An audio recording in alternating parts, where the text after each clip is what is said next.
ጎኑን መወጋቱን ደግሞ መፍሰሱን መሰቀሉን እያስባቸው ስለዚህ እግዚአብሔር ድካማቸውንና ጸሎታቸውን ስግደታቸውን መዝሙራቸውን ይቀበልላቸው ከሕሊና ሥጋ የተነሳ በሕሊና መንፈስ የምትሹትን ሁሉ በፈቃዱ ይፈጽምላቸው። ተስፋ ትንሣኤን ይስጣቸው። የደስታውንም ቃል ያሰማቸው። በይቅርታውም ቸርነት ከመከራው ይሰውራቸው። ደቀ መዛሙርቱን እንዳጎበኛቸው እንዲሁም እናንተንም ይጎብኛቸው። በኃጢአት እንዳትወድቁ ይደግፋቸው። በሐዘናቸው ያረጋጋቸው። ከደከማቸው ያጽናቸው። እናንተን ለማገልገል ተዘጋጅተው ከመሆን ከወንድማቸው ጋር በሩቅና በቅርብ ካሉ በጸሎታቸው ከተማጸኑ ወንድሞቻችን ሁሉ ጋር ጌታችን ኢየሱስ ክርስቶስ በመጣ ጊዜ በደስታ ቀን ከእናንተ ጋር አንድ የሆኑ ዘንድ አባታቸው ጉባኤ በቀኙ ያቁማቸው። በጌታችን በኢየሱስ ክርስቶስ ሥጋና ደም ተድላ ደስታ ወደሚገኝበት ቤቱ ወደ መንግሥተ ሰማያት ያግባችሁ ለዘላለሙ አሜን። ልዩ ሦስት የምትሆን አብ ወልድ መንፈስ ቅዱስ ሆይ እርስ በርሳቸው የሚፋቀሩ የክርስቶስ ወገኖች የሚሆኑ ሕዝብህን በሰማያና በምድራውያን በረከት ባል በእኛ በላይ የተሰቀለ መንፈስ ቅዱስ ይሰቃል።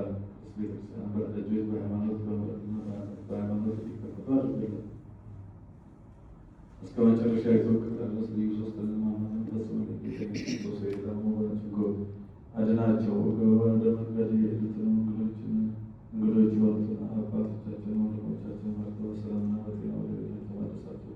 የሰማዩ ነፋስ ባተነ መንፈስ ጫሉት የሚያፈራሉ ዘወትር ሰላምና ደስታን በምድር ላይ ሰላምን ማስፈራሩ በጎ ነገር ሊያደርጉልን ስለሆነ የመንግስት የሆነ መንፈስ በክርስቶስ ጊዜ ለሚሰበሰቡ ለቤተክርስቲያን ሊቃውንት በሁሉ እያንዳንዱ በየስማቸው እያነበሩ በሚሆኑ መሪዎች ፊት ሰላምን አብዛላቸው። አምላካችን በቀናቸው ሃይማኖት ሆነ ራፍትን ያረፉትን አባቶቻችንን እናቶቻችንን ወንድሞቻችንን ቤቶቻችንን ነፍስ አሳርፍ። አምላካችን ክርስቶስ በኢየሩሳሌም ሰሜን ተባጋቸው ይክፍላቸው ስልጣን ቆመን ወይ ሚሆት የተመጋረጃ የነባ መጻሕፍቶችን የቤተ መቅደስና ለመስጠት የሚያገለግሉትን ባል እና አምላካችን ክርስቶስ ወይ ይቅርታ ያገኙ ዘንድ ከእኛ ጋር የተሰበሰቡትን ሁሉ ይቅር በላቸው።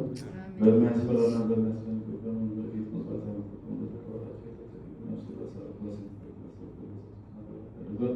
አምላካቸውን የሚያደርግ በሆነ ከዘፈራስቱን መቸርና ተረናቸው መመራቸው ኢየሱስ ክርስቶስ ወደ አንተ በምናደርበት ጊዜ እንድናስባቸው ያዘኑ ሁሉ በሰማያዊት መንግሥት አስባቸው። ሀጥ ባሪያህን ማስበን ሕዝብህን አንድን ርስትህን ባል ሁሉ በሰላም እግዚአብሔር